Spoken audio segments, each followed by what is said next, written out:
सगळ्यांची मातृभाषा मराठी आहे. राज्यघटनेच्या अनुच्छेद 348 प्रमाणे इंग्रजी ही भाषा फक्त उच्च न्यायालय आणि सर्वोच्च न्यायालयाला लागू आहे. आपल्यापैकी प्रत्येकाला एक एक स्वप्न असतं की आपण सर्वोच्च न्यायालयामध्ये जाऊन प्रॅक्टिस करूया. आपल्यापैकी अनेक लोकांना स्वप्न असतं सर्वोच्च न्यायालय नाही झालं तर आपण किमान उच्च न्यायालयात जाऊन प्रॅक्टिस करूया. त्या ठिकाणी जायचं असेल तर मग इंग्रजी शिवाय पर्याय नाही. पण आपल्यापैकी बहुसंख्य लोकांना कदाचित सातारा जिल्ह्यामधल्याच कुठल्या तरी कोर्टामध्ये वकिली करायची आहे. त्यामुळे मी असं ठरवतो की मराठीमधूनच आपल्याबरोबर संवाद साधावा, जेणेकरून तो चांगला आणि इफेक्टिव्ह असा संवाद होऊ शकेल. व्यासपीठावरील मान्यवर, कारण सगळ्यांचे नाव घेणं हे आवश्यक जरी असलं तरी त्याला आपण काटछाट करू शकतो. आणि मग व्यासपीठाच्या समोर बसलेले सगळे अन्य मान्यवर, त्याला इंग्रजीमध्ये एक फार सोपी फ्रेज आहे, ऑन द डायस आणि ऑफ द डायस. ते व्यासपीठावरती बसलेले, व्यासपीठाच्या खालती बसलेले सर्व सन्माननीय, जे सगळ्यांना एका नारळामध्ये आपण ओढलं, एक नारळ फोडलं, सगळ्यांना लावलं.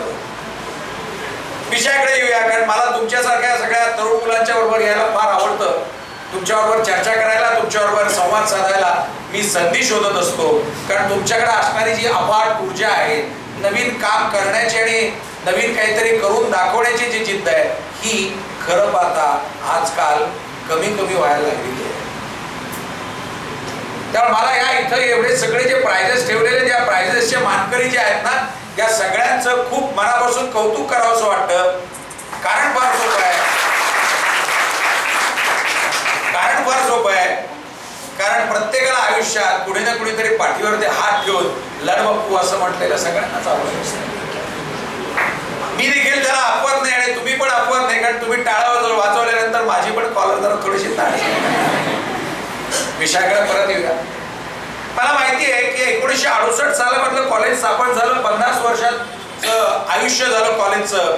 याचा अर्थ संस्था, कॉलेज हे खूप स्थिरावलं, चांगल्यापैकी झालं, मोठं झालं. पण या कॉलेजच्या बरोबरीनं विद्यार्थी जर मोठे झाले तरच कॉलेज मोठं होईल का? बरोबर आहे. आणि मग जर विद्यार्थी जर अजून मोठे व्हावेत असं जर वाटत असेल तर ज्यांना आज पारितोषिक मिळालेलं नाहीये त्यांनी पुढच्या वर्षी मला पारितोषिक मिळालं पाहिजे अशी मनात चिंता ठेवली पाहिजे. शेवटी after all it's a game, it's a competition. Somebody may will, somebody may lose. परंतु हे सगळं असताना सुद्धा सर्वात महत्वाचा मुद्दा आहे ते स्पोर्टिंग स्पिरिट आपल्यामध्ये डेव्हलप झालंय का नाही, हे फार महत्वाचं आहे. काय घडतंय बघूया. आपल्यापैकी काही लोक काळा कोट घालून बसलेले. मला असं वाटतं की ते सगळे विद्यार्थी असावेत, कारण आजकाल बार काउन्सिल ऑफ इंडियाने सांगितल्याप्रमाणे आपल्याला किमान गणवेश तरी आपण घातला पाहिजे. आणि तो गणवेश म्हणजे काळा कोटाचा असला पाहिजे. आणि तो गणवेश हा किमान अशा प्रकारच्या जे काही सेरेमोनियल फंक्शन्स आहेत त्या ठिकाणी तरी असला पाहिजे. तरी देखील मला अपेक्षा ही पण आहे की ज्यांनी काळा कोट घातलेले ते पण याच कॉलेजचे विद्यार्थीच असावे. अजून तरी रयत शिक्षणच्या इस्माईल लॉ कॉलेजमध्ये बाहेरून विद्यार्थी आणून बसवायची वेळ आलेली नाही. महाराष्ट्रामध्ये फिरत असताना अनेक लॉ कॉलेजेसमध्ये असं सुद्धा लक्षात येतं, अरे ते वारुजीकर साहेब जरा मागच्या खुर्च्यांवरती या ना बसायला. असं रयतमध्ये घडणार नाही, मला खात्री आहे. आता टाळ्या वाजवायला हरकत. टाळ्या वाजवण्याचे 2 फायदे असतात. पहिला फायदा जर का कुणाला झोप येत असेल तर त्या झोप त्याची निघून जाऊ शकते. दुसरा फायदा, एक ऊर्जा निर्माण होते की ज्या ऊर्जेमधून वक्त्याला जरा जास्त स्फुरण चढतं. मला तुमचं कौतुक करावं असं वाटतं की तुम्ही 12वी नंतर किंवा ग्रॅज्युएशन नंतर या रस्त्याला आला आणि तुमचं अभिनंदन करावं असं वाटतं की तुम्ही योग्य रस्ता निवडला. तुम्ही म्हणाल का? इथून पुढची जी सामाजिक आणि राजकीय परिस्थिती जी भारतामधली आणि महाराष्ट्रातली दिसते ती सगळी बघता कमीत कमी पुढची 15-20 वर्ष, लक्षात ठेवा, 15-20 वर्ष या काळा कोट घातलेल्या प्रोफेशनला सोन्याचे, चांदीचे, हिऱ्या माणक्यांचे दिवस आहेत असं म्हणायला हरकत. तुम्ही म्हणाल असं का? जनरल नॉलेज आपल्या सगळ्यांकडे असतं. केंद्रीय पातळीवरती जर बघितलं तर 380 खासदार साहेबांचा पाठिंबा असणारं सरकार आहे. याच्यातून दोन शक्यता असू शकतात. शक्यता नंबर 1, हम करायचो कायदा. शक्यता नंबर 2, सगळ्यांना एकत्र घेऊन जाऊया. या कुठल्याही शक्यतेमध्ये जरी आपण बसलो तर देखील त्या दोन्ही शक्यतांमधून एक मुद्दा लक्षात येतो की आपल्याला ही जी काही यंत्रणा आहे, ज्या यंत्रणेचे तुम्ही घटक बनणार आहात, त्या यंत्रणेला पर्याय नाही. Come to the state of Maharashtra. Political equation जी दिसत आहेत ती 2019 पर्यंतची आता प्रेडिक्शन आपण म्हणू शकतो. पुढचं काय होईल माहित नसतं. 2019 पर्यंत जे चाललेलं आहे त्याच्यामधून परत तेच सूत्र लक्षात येतं की जो काळा कोड आपण घातलेला आहे किंवा ज्या व्यवसायामध्ये आपण जाणार आहोत त्या व्यवसायाला मरण नाही, उत्तम दिवस आहे तिथून पुढचे किमान 10-15 वर्ष. सामाजिक परिस्थिती जर बघितली तर जे जे घडतंय ते सगळं बघितल्यानंतर म्हणजे म्हैसाळपाशी घडलेली घटना असो किंवा हरियाणामधल्या खाप पंचायतीची घटना असो किंवा अशा प्रकारच्या कुठल्याही सामाजिक प्रश्न असो, ज्याच्यात उत्तर शोधण्यासाठी आपल्याला सगळ्यांना सुगीचे आणि चांगले दिवस येणार आहेत असा त्याचा निष्कर्ष काढणं शक्य आहे. पण हे सगळं असताना तुम्ही इथं आलात, पण तुमच्याकडे कॅपिटल इन्व्हेस्टमेंट काय असणार आहे? एखादा समजा आपण गृहीत धरू की तुम्ही जर का 12वी नंतर शास्त्र शाखेचे विद्यार्थी असाल आणि तुम्ही जर का MBBS करायला गेलात तर नुसतं MBBS चालणार नाही. म्हणून MBBSच्या बरोबरीने तुम्हाला मग पोस्ट ग्रॅज्युएशन पाहिजे, मग सुपर स्पेशालिटी पाहिजे आणि मग त्याच्यानंतर एक साधारणतः 25 लाख, 50 लाख, 80 लाखाचं किंवा 1 कोटी रुपयाची कॅपिटल इन्व्हेस्टमेंट पाहिजे. बरोबर आहे का? ऑलराईट. आपण एवढा खर्च कशाला? आपण म्हणून आपण डेंटिस्ट बनला असता तुम्ही, आणि जर का डेंटिस्ट बनला असतात तर देखील 10-20 लाखाचं कुठं तुलना तुमची जात नाही. कॅपिटल इन्व्हेस्टमेंट तुलनेमध्ये कमी आहे, पण कॅपिटल इन्व्हेस्टमेंट 10-20 लाखाची आहे. कारण ती जी खुर्ची आहे, ज्या खुर्चीवरची तो पेशंट बसणार असतो तीच खुर्ची काही लाखाला असते. त्याच्यावर किमान 10-20 लाखाची इन्व्हेस्टमेंट असू शकते. पण आपल्या सगळ्यांचं कौतुक आणि अभिनंदन का? तर आपण सगळ्यांनी जो विषय निवडलेला आहे, जो क्षेत्र निवडलेला आहे, त्या ठिकाणी इन्व्हेस्टमेंट म्हणजे काळा कोड ही इन्व्हेस्टमेंट असते. मी ज्यावेळेस वकील झालो 1994 साली, त्यावेळेस मला कॅपिटल इन्व्हेस्टमेंट म्हणून मला 2 गोष्टी मिळाल्या. आईनं तिने साठवलेल्या पैशामधून एक ब्रीफकेस घेऊन दिली, कारण सुरुवातीचं आपलं आयुष्य हे ब्रीफकेस मध्येच ऑफिस असतं. म्हणून एक ब्रीफकेस घेऊन दिली, आयुष्यातली पहिली ब्रीफकेस. आणि वडिलांनी एक कोट घेऊन दिलेला होता आणि सांगितलेलं होतं याच्या पुढचे कोट तू तुझे शिव. मुंबईमध्ये गेलो, हातामध्ये एक सुटकेस होती. आता सुटकेस हे फार सोफिस्टिकेटेड शब्द झाला, एक ट्रंकच होती हातामध्ये आणि खांद्यावरती एक पिशवी होती. आणि ही पिशवी आणि ट्रंक घेऊन मुंबईमध्ये गेलो आणि पहिल्या दिवसापासून कामाला सुरुवात केली. चर्चगेट नावाचं स्टेशन आहे. चर्चगेट स्टेशनला उतरल्यानंतर समोरच्या बाजूला उच्च न्यायालय असं मला सांगितलं होतं. म्हणून तिकडून मी आतमध्ये घुसायला लागलो. तिथल्या हवालदारानं मला अडवलं, इकडून नाही, इकडून नाही. का हो, काय हे तर हायकोर्ट आहे. त्याने मला तिथला नियम वाचून दाखवायला सांगितलं. यह रस्ता जज साहिबों के लिए है. बाप रे, हे मुंबईमध्ये गेल्यानंतर आपल्यासारख्या लोकांचं कसं होणार? जज झालो तरच हायकोर्टात जायचं का काय? म्हटलं मी कुठं जायचं? म्हटलं पिचेवाले रस्ते त्याच्या. उच्च न्यायालयाच्या इमारतीला वळसा घालून मागच्या बाजूनी दुसरीकडून एंट्री घेऊन आतमध्ये आलो. त्याच वेळेस मनामध्ये अशी खुणगाट बांधली, या पोलिसाला दाखवू की आजच्या तुम्ही आम्हाला एका वकिलाला रस्ता तुम्ही बंद केलाय, हाच रस्ता तुम्ही उद्याच्याला आमच्याकरता सलाम करून दरवाजा बाजूला कराल. अशा प्रकारची खुणगाट बांधली, कामाला सुरुवात केली. ही जी सक्सेस जर्नी असते, हा जो प्रवास असतो, तो प्रवास खूप काही आपल्याला धडपडत करावा लागतो. पण या सक्सेस स्टोरी मधून खूप काही सहज शिकता येतं. सांगू तुम्हाला, फार सोप्या गोष्टी आहेत. आपल्यापैकी अनेक लोक मराठीतूनच शिकलेले आहेत. मी पण मराठीतून शिकलो. जसं मगाशी श्रीमती पवार मॅडम ज्या बोलल्या ते पूर्ण इंग्रजीमध्ये बोलतायत असं म्हटल्यानंतर मला वाटलं अरे बाप रे. हळूच लक्षात आलं त्यांनी मध्येच मराठी पण काढलेलं आहे. आणि मग म्हणून मी ठरवलं की मी नाही मिक्सचर करणार. मला धेडीउजरी करायचं नाही, मला खिचडी करायची नाहीये. मला या उच्च न्यायालयात जर उभं राहायचं असेल तर मला इंग्रजी यायला पाहिजे. आणि जर इंग्रजी यायला याची जर आवश्यकता असेल तर न चुकता डोक्यामध्ये इथे एक ट्रान्सलेटर नावाचं एक सॉफ्टवेअर असतं. आपण सगळे ते, मी गुगल मावशीचे विद्यार्थी आहात ना, ते यंत्र जे असतं ते गुगल नावाचं सर्च इंजिन असतं. त्याच्यामध्ये ते गुगल नावाची एक मावशी बसलेली असते. ती तुम्ही रस्ता चुकलात की सांगते, ओरडते ना ती. ते गुगलच्या मॅपवरती तुम्ही म्हटलात की मला इथून जिल्हा कोर्टात घेऊन जा, आणि तुम्ही जर का पोहे नाक्यावरून परत खालच्या रस्त्याला जर वळायला लागला, ती म्हणते की टेक यू टर्न अशी ओरडते. पण ती मराठीत ओरडते का? नाही ओरडत, ती इंग्लिशमध्ये ओरडते, कारण तिच्याकडे ट्रान्सलेशन नावाचा प्रकार त्यांनी बंद करून ठेवला आहे. मग माझ्या एका सिनियरने सांगितलं, काय वाटेल ते झालं तरी मराठी शब्द तोंडातून बाहेर काढायचा नाही, प्रयत्न कर. आपली काय प्रोसेस असते लक्षात घ्या. आपण मराठी ऐकलं, कानानं ऐकलं, ते डोक्यामधल्या त्या सेंटर पर्यंत गेलं, मग त्याचं आपण भाषांतर केलं आणि मग ते आपल्याला कळलं. किंवा आपल्याला एक इंग्रजी वाक्य बोलायचं आहे, तर आपण मराठी वाक्य तयार केलं मनामध्ये, ते त्या सेंटरकडे पाठवलं, त्या सेंटरमध्ये त्याचं भाषांतर झालं आणि मग ते तोंडातून बाहेर आलं. घडतं की नाही असं? मग आता जर आपल्याला कंपल्सरी सक्तीचं जर काही इंग्रजी बोलायचं असेल तर मग काय करायला पाहिजे? तो ट्रान्सलेटर नावाचा जो आहे ना, तो विभाग आता बंद करून टाकला. म्हणून काय करायला सुरुवात केली? न चुकता फाड फाड इंग्रजी करायचं, जसं जमेल तसं करायचं. भाषा महत्वाची आहे का भाषेमधला जो अर्थ आहे तो महत्वाचा आहे? सुरुवातीच्या वेळेमध्ये आपण किमान अर्थ महत्वाचा एवढं तरी म्हणू शकतो. मला त्या न्यायाधीश साहेबांना मला माझ्या पक्षकाराची व्यथा काय ती सांगायची आहे का त्याच्यामध्ये अलंकारिक भाषा महत्वाची आहे? माझी भाषा महत्वाची नसून त्याची जी व्यथा आहे त्या व्यथेचं जे काही निर्मूलन व्हायला पाहिजे, त्याला सोल्युशन मिळायला पाहिजे, ते महत्वाचं आहे. त्यामुळे या ट्रान्सलेटरची गरज नाही असं ठरवलं आणि मग हळूहळू सुरुवात झाली. मग लक्षात यायला लागलं की अरे आपल्याकडं शब्दसंपत्ती फार सोपी आहे, ज्याला इंग्रजीमध्ये व्होकॅब्युलरी असं म्हणतात.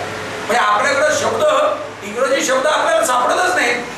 मग छोटीशी एक पेन आणि डायरी आपल्या खिशात ठेवायला लागलो आणि मग ज्यावेळेस तो नवीन शब्द येईल तो नवीन शब्द लिहून ठेवायचा आणि आपण रोज तो बघायचा. आणि मग ऑटोमॅटिकली तुमच्या लक्षात यायला लागेल काही दिवसानंतर की रोज आपल्याला नवीन शब्द जे मिळत आहेत ना, त्यातून आपली व्होकॅब्युलरी शब्दसंपत्ती वाढायला लागलेली आहे की ज्याचा वापर तुम्ही रोजच्या याच्यामध्ये रोजच्या सगळ्या कामकाजामध्ये करू शकता. त्याच्या पुढे लक्षात यायला लागलं की अरे हे सगळं ठीक आहे, परंतु कोर्टाची एक वेगळी भाषा असते. कोर्टामध्ये न्यायमूर्ती साहेबांना द्यायचा मान, विरुद्ध बाजूच्या वकिलांना द्यायचा मान, याची सुद्धा एक वेगळी पद्धत असते आणि त्या पद्धतीमध्ये आपल्याला जरा स्वतःला मोल्ड करून घ्यावं लागतं. एक आमचे ज्युनियर वकील साहेब होते, सांगली जिल्ह्यामधला होता, विट्याच्या तिथला, आणि चित्रे नावाचे हायकोर्टाचे उच्च न्यायालयाचे जज साहेब त्यांच्या समोर गेले आणि काहीतरी त्या ज्युनियर मुलाकडून बोलताना जरा थोडंसं काहीतरी कमी जास्त झालं असं. तर जज भडकले आणि त्याने मला बोलवायला सांगितलं. मी गेलो. काय झालं म्हटलं? Sir, I am told that the court has asked me to come and assist the court. तर तुमच्या ज्युनियरला कळत नाही. काय झालं सर? अहो त्याची चूक झाली. त्याने मान्य केलं चूक झाली ते, पण त्याला सॉरी म्हणता येत नाहीये. म्हटलं काय झालं काय sir?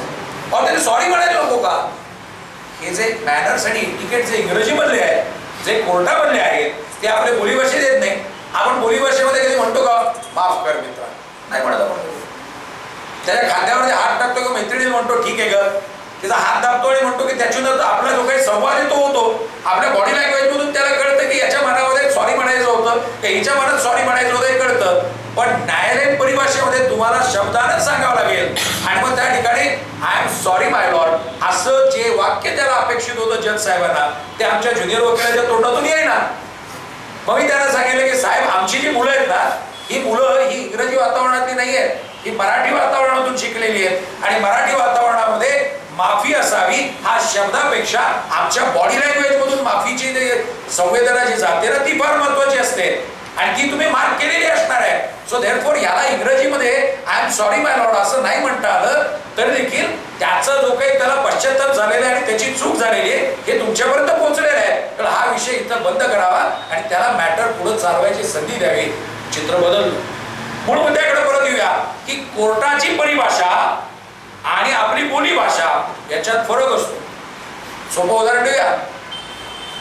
My learned friend is wrong असं ज्यावेळेस आपण एखाद्या कोर्टामध्ये म्हणतो, त्याचं मराठीत भाषांतर करायचं झालं तर लई शाळा लागून गेलाय काही बोलतो का रे, अशा प्रकारचं मराठीतलं वाक्य होऊ शकतं. पण हे कोर्टात चालेल का? नाही चालणार. कोर्टामध्ये त्याला असं मखळीमध्ये बसवलेलं असं छानपैकी शुगर कोटेड अशा प्रकारचं वाक्य लागेल की जे वाक्य चापकासारखं असेल, तिथं वर येईल पण इंजुरी होता कामा नये. लागलं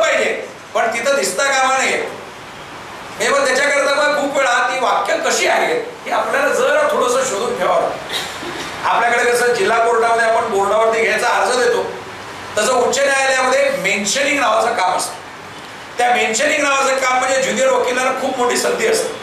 माझ्या आयुष्यातलं पहिलं काम होतं. माझ्या सिनियरने सांगितलं, जा हे जाऊन मेन्शन करून दे. मला काय माहिती मेन्शन म्हणजे काय असतं. पण मी एका इमिजिएट सिनियरला विचारलं काय करायचं. त्याने काय नाही कोर्टात जायचं. अरे पण तू बोलू काय. त्याने एक वाक्य सांगितलं, ते वाक्य लिहून घे. म्हणून मग त्यांनी चक्क एका कागदावरती लिहून घेतलं, खिशामध्ये टेप रेकॉर्डर ठेवला. असा एक्साइट झालो होतो, आयुष्यातलं पहिलं वाक्य कोर्टात बोलायचं आहे. आपण म्हटलं पहिलं वाक्य आपण तो टेप करूया म्हणून उजव्या खिशामध्ये टेप ठेवलेला, डाव्या खिशामध्ये रुमाल भरभरून घाम आलेला रुमालावर पुसतोय. ती चिठ्ठी काढली.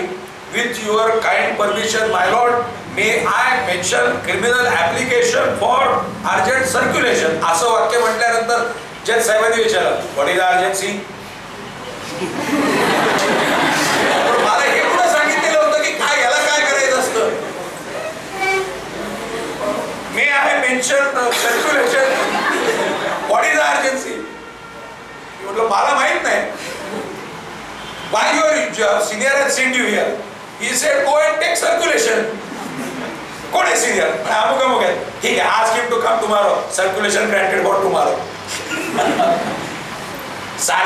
साधं सोपं असतं. आयुष्यामध्ये कुठं कशी संधी मिळेल ते माहित नसतं. संधी आपल्या दरवाज्यावरती येत असते. आपण ती संधी पकडण्यासाठी, संधी साधण्यासाठी तयार असायला पाहिजे. त्या दिवशी मी जर घाबरून जर का परत गेलो असतो तर दुसऱ्या दिवशीचं सर्क्युलेशन मिळालं नसतं आणि अटकपूर्व जामीन होता किंवा जामीन होता, त्यामुळे त्याला अर्जन्सी होतीच. पण जज साहेबांनी मला मुद्दामून टीच करायचं, मुद्दामून जरा चाटपून बघायचं म्हणून तो प्रश्न विचारला. त्याला तुम्हाला हँडल करता आलं पाहिजे. त्या ठिकाणी तुम्हाला नीट जरा थोडंसं स्किलफुली बोलता आलं पाहिजे. हे कुठून जनरेट होतं तर हा कॉन्फिडन्स आपल्या कॉलेजमधल्या या कॉम्पिटिशन मधून जनरेट. ही जी काही पारितोषिकं मिळालेली मुलं आहेत ना, याचं कौतुक मला त्याच्याकरता करावं असं वाटतं की आज आयुष्यभरामधलं कदाचित हे सगळं जे ट्रेनिंग आहे ते ट्रेनिंग तिथं मिळणार नाही आहे, ते तुम्हाला इथंच मिळणार आहे. मी 5 वर्षाचा अभ्यासक्रमामध्ये ज्यावेळेस ऍडमिशन घेतली त्यावेळेस ILS कॉलेजला जायचं ठरलं आणि ILS मध्ये जाऊन पुण्यामध्ये मी ऍडमिशन घेतली आणि असं मनाची गुणगान ठरवली की कॉलेजमधल्या सगळ्या कॉम्पिटिशन मध्ये भाग घ्यायचा. मग आपल्याला होईल का नाही होईल, बक्षीस मिळेल का नाही मिळेल, पण आपल्याला संधी तर मिळेल. आणि you will be surprise and shock. पाकशास्त्र नावाची एक स्पर्धा होती. मी तर ठरवलं सगळीकडे जायचं, आपण सगळीकडे देणार. जोपर्यंत तिथले सर किंवा मॅडम म्हणत नाही की अरे बाबा येऊ नको इथे, तोपर्यंत मी सगळ्या स्पर्धेला जाणार. पाकशास्त्र मध्ये उतरल्यानंतर सुद्धा पहिलं बक्षीस मिळवलं. काय अडचण. मग इथे रांगोळी नावाची स्पर्धा होती. मी एकटाच मुलगा. ते म्हणले अरे तू एकटाच, मग अजून एक 2-4 जण तयार करायला पाहिजे. म्हणजे मग मुलांची रांगोळी म्हणून एक सेपरेट कॅटेगरी करता येईल. आम्ही हॉस्टेलमध्ये राहणार आहे, चला 2-4 पोरांना तयार केलं आणि जरा थोडंसं वेगळं नाविन्य काहीतरी करायला पाहिजे. म्हणून त्याच्यामध्ये मी ठरवलं की आपल्याला जरा वेगळ्या पद्धतीने काय करणं शक्य असू शकेल. म्हणून त्याच्याकरता रांगोळीच्या ऐवजी आपल्याकडे फाउंड्री असतात की नाही, आपल्याकडे कुपर फाउंड्री आहे. कुपर फाउंड्रीच्या बाहेर पडलेले जे दगड असतात, रंगीत दगड असतात, ते दगड आणले, त्याच्यात भाजल्यामुळे वेगवेगळे रंग त्याच्यात निर्माण झालेले असतात. ते घेऊन त्याची घासून सगळी रांगोळी तयार केली आणि यू विल बी सरप्राइज. तिथेही पहिलं मिळालं. मग एक दिवस असं म्हटलं की अरे आपल्याला मग आता हे सगळं झालं, पण ह्या सगळ्यातून मिळालं काय तर या सगळ्यामधून एक कॉन्फिडन्स डेव्हलप व्हायला लागला. कुठलीही परिस्थिती असो ती परिस्थिती आपल्याला हँडल करता आली पाहिजे. मग ती हँडल करायची परिस्थिती म्हटल्यानंतर काय कसं करता येईल हे आपल्याला कळलं पाहिजे. परत विषयाकडे येऊया. कॉलेज आयुष्यभरामधले तुमचे हे महत्वाचे जे 3 वर्ष किंवा 5 वर्ष आहेत, या 5 वर्षभरामध्ये किंवा 3 वर्षभरामध्ये जे शिकायला मिळणार आहे ती शिदोरी असणार आहे. ही सगळी तुमची पुंजी असणार आहे. हे सगळी तुमची इन्व्हेस्टमेंट असणार आहे जी तुम्हाला उर्वरित आयुष्यभर भरभरून आणि भरभरून देणार आहे. मग आता साधा सोपा प्रश्न येतो, तुमच्यापैकी जे आता 3rd इयरला, लास्ट इयर किंवा 5th इयरला जे मुलं असतील त्यांना आता पलीकडचा किनारा दिसायला लागलेला असेल. ते आता व्यवसायात उतरायचं हे आता दिसायला लागलेलं आहे. आणि मग आपल्याला कशी संधी मिळणार, आपल्याला काय कोण काम देईल का, आपल्याला रोजीरोटी आपली मिळू शकेल का, अशी मनात संधी यायला लागलेली असते. असा प्रश्न यायला लागलेला असतो. आणि म्हणून तुम्हाला मी जे मगाशी जे वाक्य सांगितलं की तुमच्या आजूबाजूला प्रचंड संधी आहे, फक्त ती तुम्ही डोळे उघडे ठेवून बघितलं पाहिजे. याचं जरा थोडंसं विश्लेषण करतो, अजून विस्तृत उत्तर देतो म्हणजे तो मुद्दा कळेल. आपल्यापैकी अनेक लोकांना असं वाटणार आहे की साहेब मला कोण ब्रीफ देणार, म्हणून मग पहिल्यांदा तुम्ही वकील बनताय म्हटल्यानंतर आपल्या सगळ्या नातेवाईक मंडळींना पहिल्यांदा कळलं पाहिजे की आमचा अमुक अमुक किंवा आमची अमुक अमुक वकील झालेली आहे किंवा झालेला आहे. म्हणजे तुम्ही आता भाऊसाहेब झालेला आहात हे लोकांच्या मनामध्ये ठसलं पाहिजे. पण लोकांच्या मनात केव्हा ठसेल, आधी तुमच्या नातेवाईकांच्या मनात ठसलं पाहिजे. म्हणजे मग नातेवाईकांच्या मनात ठसवायचं असेल तर तुम्हाला सार्वजनिक कार्यक्रमांमध्ये जायला पाहिजे. उदाहरणार्थ बारशापासूनचा कार्यक्रम, कारण त्या ठिकाणी वकील साहेब म्हणून तुमच्यावरती असा एकदम कॅमेरा असतो, अरे वकील साहेब आलेले, लग्न 100% आपण जायला पाहिजे. आणि चक्क मैताला तर जायलाच पाहिजे. अरे बोलायची संधी मिळते. मयत माणसाच्या श्रद्धांजलीची सभा असते, त्या सभेमध्ये आपल्याला बोलायला अतिशय चांगली संधी असते. 4 चांगली वाक्य मयत माणसाबद्दल तर आपल्यापैकी सगळ्यांना बोलणं शक्य आहे. पण त्या ठिकाणी लोकांची नजर वकील साहेब बोललेले, लोकांच्या मनामध्ये रजिस्टर व्हायला लागतं की आता हा विद्यार्थी नसून हा वकील बनलेला. मग आपल्याला जे इन्फ्लुएन्शियल लोक वाटतायत ना की जे उद्याच्याला आपल्याला संधी देऊ शकतील, अशा सगळ्या लोकांची यादी करायला लागते. मग कदाचित ते तुम्हाला राजकीय दृष्ट्या इन्फ्लुएन्शियल वाटतील, सामाजिक दृष्ट्या इन्फ्लुएन्शियल वाटतील, किंवा तुम्हाला ब्रीफ देऊ शकतील अशा प्रकारची लोक की जी संधी देऊ शकतील. आणि मग त्या सगळ्यांना छानपैकी आपण एक ग्रीटिंग कार्ड पाठवायला सुरुवात करूया. मग ग्रीटिंग कार्ड पाठवायचं म्हटलं तर मग आपलं इतरांपेक्षा काहीतरी वेगळं पाहिजे. कारण सातारा जिल्ह्यामध्ये आत्ताच 3,500-3,500 हजार वकील आहेत. ज्यावेळेस तुम्ही वकील बनाल त्या 3,500 वकिलांमधून तुम्हालाच का ब्रीफ द्यावं? तुम्ही काहीतरी वेगळे आहात हे दाखवलं तरच तुम्हाला ब्रीफ मिळणार आहे. मग काय करता येईल? मी खूप विचार केला आणि मग ग्रीटिंग कार्ड पाठवायचे आहेत ना, तर मग आपण असं करूया, 9 वर्षाची सगळी ग्रीटिंग कार्ड लोक पाठवतात ना, आपण एक काम करू की आपण 9 वर्षाच्या नंतर 14 दिवसानंतर मकर संक्रांत येते, आपण मकर संक्रांतीची ग्रीटिंग कार्ड पाठवूया. कदाचित बेगमपुरे साहेबांकडे पूर्वीची माझी ग्रीटिंग कार्ड आठवत असतील. हस्ताक्षरामधली कविता असायची, ती कविता तयार करून ती कविता अनेक वकिलांना पाठवायचो. आणि त्याचं लॉजिक फार सोपं असायचं की तुमचं 1 जानेवारीचं ग्रीटिंग कार्ड सगळं 9 वर्षाचं संपलं की मग माझं ग्रीटिंग कार्ड तुमच्याकडे येईल. अनेक वकील ती कविता दाखवायला म्हणून त्यांच्या टेबलावरती ठेवायचे. ऑटोमॅटिक संधी निर्माण व्हायच्या, ऑटोमॅटिक तुमचं नाव सगळीकडे व्हायला लागायचं. मग लक्षात यायला लागली का रे, दिवाळीला लोक पाठवतात, हरकत नाही, दिवाळीला लोक पाठवतील. पण या 3,500 वकिलांमधून मला ब्रीफ द्यावा असं जर वाटत असेल तर मला काहीतरी वेगळं केलं पाहिजे. मी वेगळा आहे किंवा मी यांच्यापेक्षा अजून थोडासा चांगला आहे हे ठसवलं पाहिजे लोकांच्या मनावरती. काय करता येईल? कॅलेंडरकडे परत बघितलं, अच्छा आपल्याला संक्रांतीसारखं करता येईल. कोजागिरी पौर्णिमा येते आधी, दिवाळीच्या आधी 14 दिवस कोजागिरी पौर्णिमा आहे. चला कोजागिरी पौर्णिमेची आपण ग्रीटिंग कार्ड करून पाठवूया. आपल्यापैकी कधी कोणी कोजागिरीची ग्रीटिंग कार्ड बघितली नसतील, पण ज्यावेळेस तुम्ही ऑन आहात हे दाखवून देता त्याच वेळेस तुम्ही लोकांच्या नजरेसमोर यायला लागता आणि मग त्यातून संधी निर्माण व्हायला लागते. त्यातून तुमचं नाव हे लोकांपर्यंत पोहोचायला लागतं. अजून सोपी उदाहरण सांगू, आपल्याकडे कॉलेजचं लिगल एडचा कॅम्प घेतो, बरोबर आहे की नाही? त्या लिगल एडच्या कॅम्प मध्ये भाषण केली का तुम्ही? म्हणायला पाहिजे. एक विषय घेऊन त्या विषयावरती जर का त्या गावाला जाऊन जर का तुम्ही भाषण केलं तर तुम्हाला आतापासूनच तुमची कामं मिळण्याच्या दृष्टिकोनातून तयारी चालू व्हायला. कसं काय शक्य आहे? सहज शक्य आहे की हे तुम्ही जर का मनात जर का ठेवलं तर त्याप्रमाणे आता कॉलेजमधून बाहेर पडल्यानंतर लिगल एडचा कॅम्प हा डिस्ट्रिक्ट लेगल अथॉरिटी घेतात, त्यांच्या कॅम्पमध्ये जा. म्हणजे ज्याप्रमाणे तुम्ही जर तालुक्याच्या त्या कोर्टामध्ये जाऊन, तालुक्याच्या त्या शिबिरामध्ये जाऊन जर का बोलला, गावाच्या शिबिरामध्ये जर बोलला तर ऑटोमॅटिकली तुमच्या लक्षात येईल की तुमचं नाव त्या पक्षकारांच्या लक्षात यायला. एक तुम्हाला कन्सेप्ट सांगतो, विलेज बॅरिस्टर नावाचा एक कन्सेप्ट असतो, माहितीये का?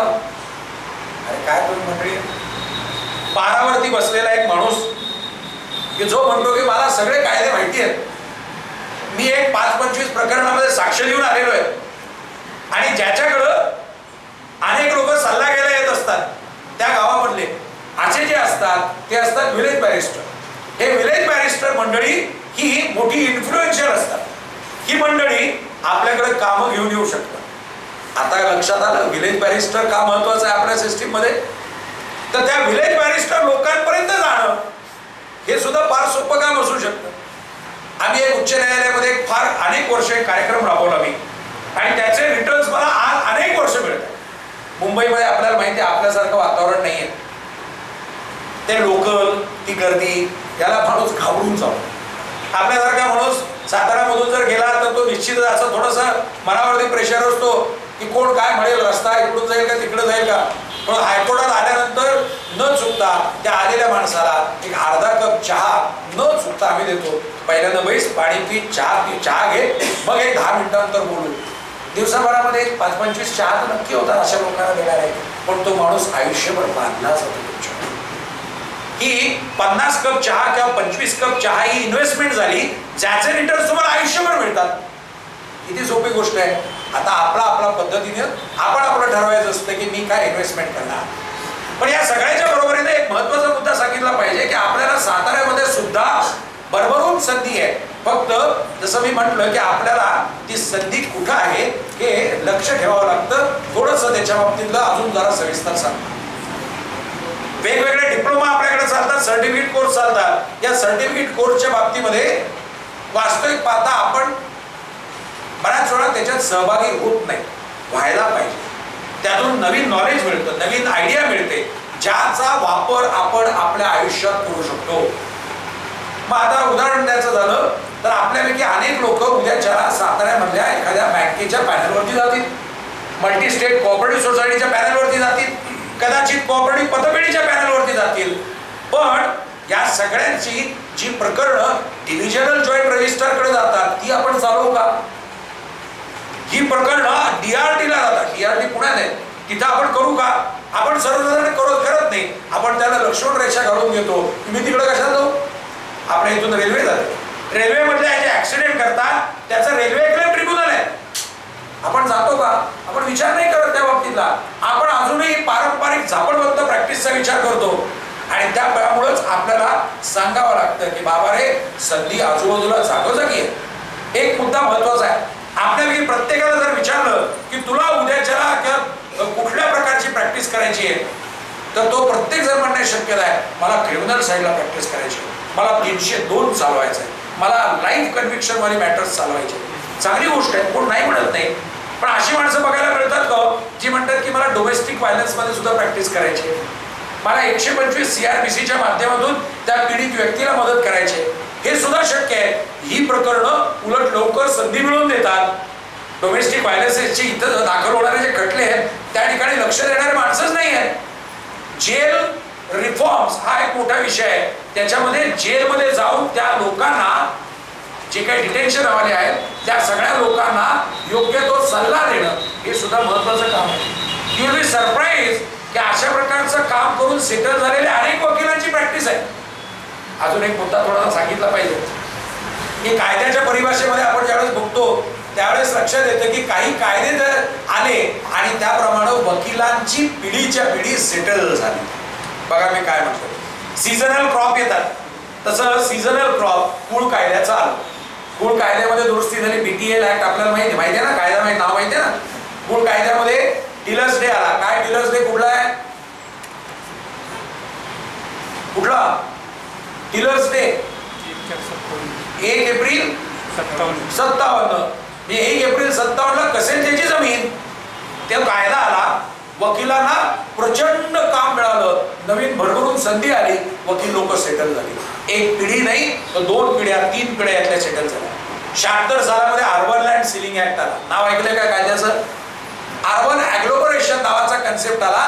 महानगरपालिकांच्या आजूबाजूच्या ज्या सगळ्या जमिनी आहेत त्या महानगरपालिकेतल्या जमिनी या संदर्भामध्ये वकिलांनी अक्षरशः कारकुनासारखं काम केलं. रिटर्न सगळे सबमिट केले. वकिलांची एक पिढी सेटल झाली. स्कूल ट्रिब्युनल नावाचा कायदा आला. स्कूल ट्रिब्युनल नावाचा कायदा आल्यानंतर 81-82 चा कायदा, 84 चे रूल्स, त्याच्या आधारावरती स्कूल ट्रिब्युनलकडे जे शाळेमधल्या शिक्षकांच्या कामाच्या बाबतीतलं एक नवीन दालन उपलब्ध झालं. वकिलांची पिढी सेटल झाली. 94 ला लेक वारसा कायदा आला. लेक वारसा कायदा म्हणजे हिंदू सक्सेशन म्हणजे अमेंडमेंट. अनेक दावे नव्याने दाखल झाले, वकिलांना संधी मिळाली. 86 साली कन्झ्युमर प्रोटेक्शन ऍक्ट आला. नवीन यंत्रणा निर्माण झाली आणि त्याप्रमाणे खूप मोठ्या प्रमाणात संधी मिळाली.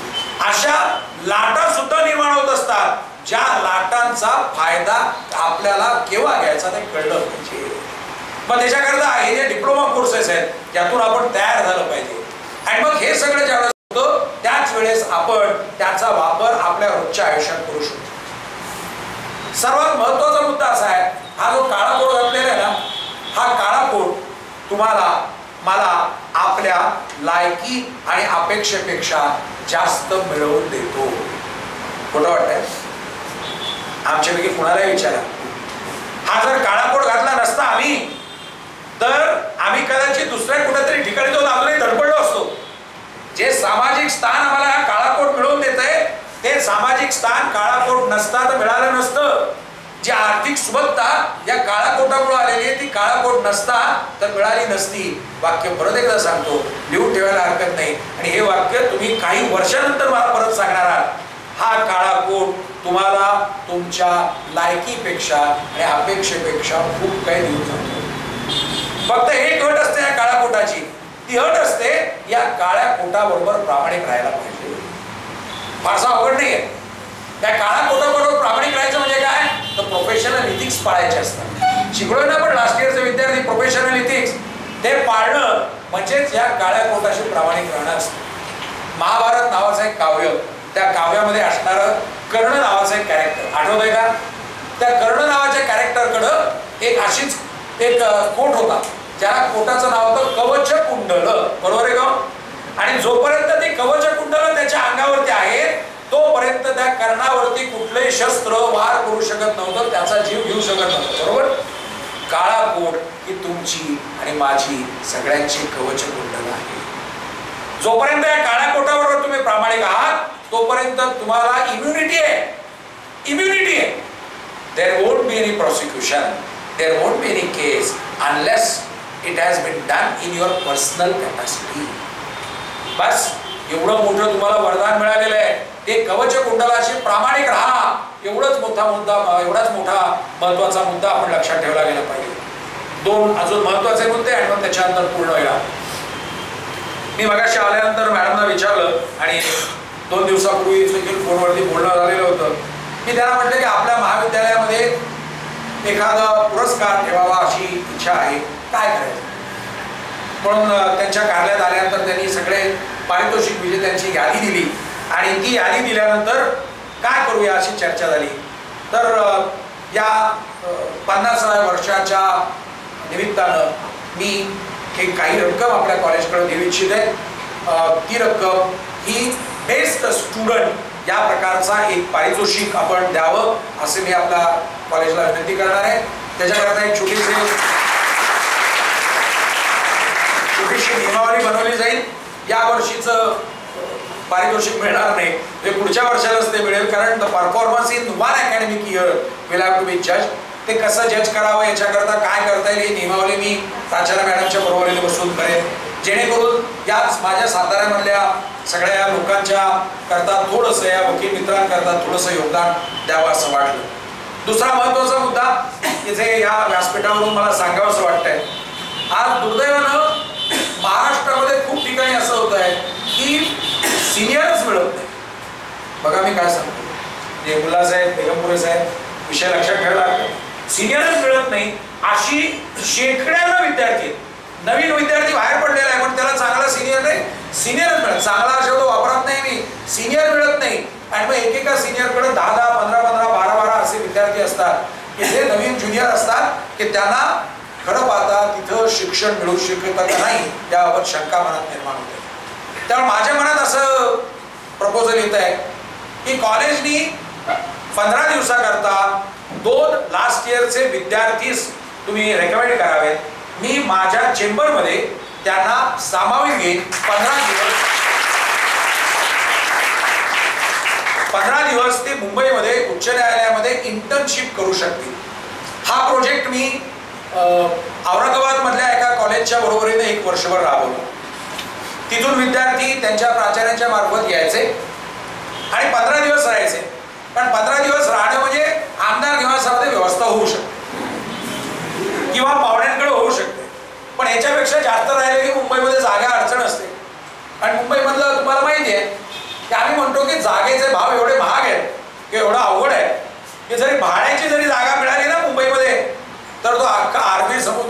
पातळीवरती येणं शक्य आहे, एवढी जागेची अडचण असते.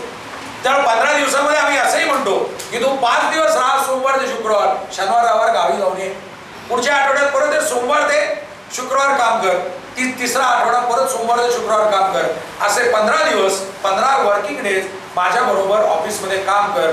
अशा प्रकारचं तुम्ही जो विद्यार्थी सांगाल ते 2 विद्यार्थी तुम्ही माझ्याकडे पाठवा आणि आय एम शुअर या 2 विद्यार्थ्यांमध्ये झालेला क्वालिटेटिव्ह जो फरक आहे, गुणवत्ता त्याची वाढलेली, गुणात्मक बदल देखील आपल्याला बघायला मिळेल.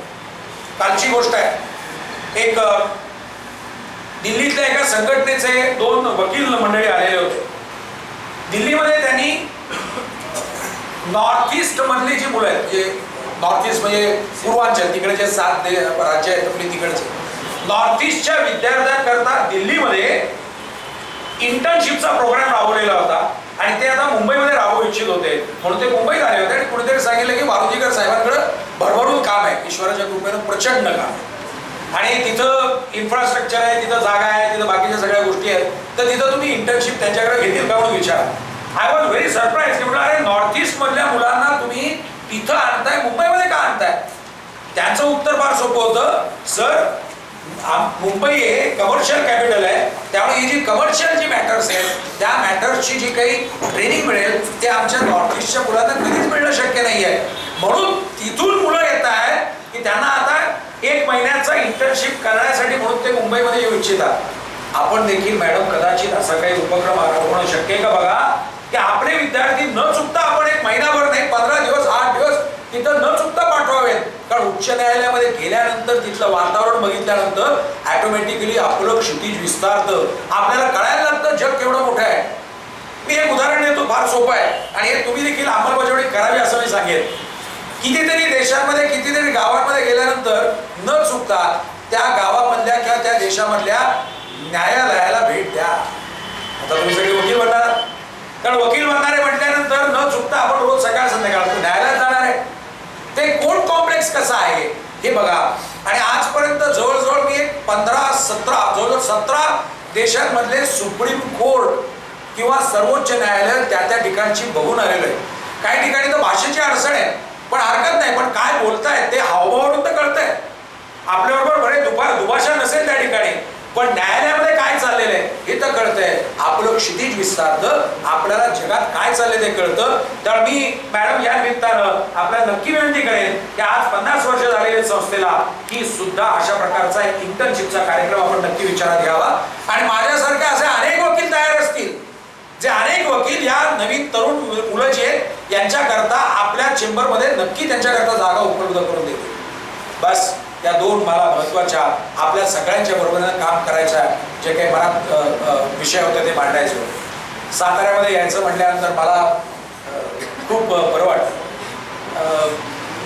एक तर बेसिकली वारुंजी म्हणजे मी इथं राहिलो म्हणजे शिकलो नाही, पण वारुंजी कराडच्या शेजारी, त्याच्यामुळं साहजिकच जिल्ह्यामध्ये जाणं होतं. वडिलोपार्जित घर इथं प्रतापगंजात, त्याच्यामुळं तिथं जाणं होतं. आणि वारुंजीकर नावाचे सातारा शहरामध्ये माझे 3-4 नातेवाईक आहेत, त्यामुळे त्यांचीच गाठभेट होत असते. कारण these are the wonderful occasions की ज्या निमित्तानं मी इथं आलं की मला ते जरा घरी आल्यासारखं वाटत असतं. मला कधी साताऱ्यामध्ये शिकायचा भाग्य प्राप्त झालं नाही, पण मी जर का औरंगाबाद, मुंबई, नागपूर असं सगळं जर फिरत राहिलो नसतो, शिक्षणाच्या निमित्तानं वेगवेगळ्या गावात फिरलोय, तर कदाचित मी देखील आपल्यासारखा इथं इस्माईल मुलाला आलो असतो. कदाचित मी देखील बेगमपुरे साहेब किंवा मुल्ला साहेबांच्या बरोबर इथल्या कोर्टातच वकिली करत असतो आणि 12:30 वाजेपर्यंत पुकारल्याशिवाय येणार नाही असं म्हणून निवांत बसलो असतो. आहे ना, आपल्याकडे खरं निवांत स्टाईल असते. आणि बाहेर नाही हो, बाहेरच्या कोर्टामध्ये बघितल्यानंतर कळतं आपल्याकडे सातारा कोर्टामध्ये 12-12:30 पर्यंत लोक जातच नाहीत कोर्टात. चूक आहे. लोक नंतर म्हणायला लागतात की मी तरी एकटा लवकर येऊन काय करणार, बाकी कोणी झालेलं नाही. पण ही सिस्टीम बदलली पाहिजे. एनिवे तो वेगळा विषय होईल, विषयाकडे परत येतो. त्यामुळे मला अत्यंत मी आभारी आहे की माझ्या गावामध्ये परत यायची संधी मिळाली आणि पवार मॅडमनी मनावरती घेतलं, त्यामुळे आपल्या सगळ्यांच्या बरोबरीनं संवाद साधायची संधी मिळाली. आपल्या मनात जर काही शंका असतील तर त्या आपण प्राचार्यांच्या परवानगी दिली तर आपण मला विचारू शकता. मला माहिती आहे की जग फारच छोटं बनत चाललेलं आहे आणि आयुष्य मात्र मोठं आहे. बघा दोन्ही वाक्य काय वापरतो. जग मात्र छोटं बनत चाललंय आणि आयुष्य मात्र मोठं आहे. त्याच्यामुळे मला खात्री आहे उर्वरित आयुष्यात आपण सगळे केव्हा ना केव्हा तरी भेटणार आहोत. पण त्या दिवसाची मी वाट बघतो, त्या दिवसाची मी अपेक्षा व्यक्त करतो, ज्या दिवशी तुम्ही म्हणाल की वारुंजीकर साहेब तुम्ही जी चावी मारली होती ना आम्हाला, या काळ्या कोटाशी प्रामाणिक राहण्याबद्दलची चावी, ती चावी फिट बसली आणि मी देखील तुमच्यासारखा त्या रस्त्यावरती आलेलो आहे. त्या दिवसाची मी वाट बघेन. तोपर्यंत आपल्या सगळ्यांना भरभरून शुभेच्छा. धन्यवाद.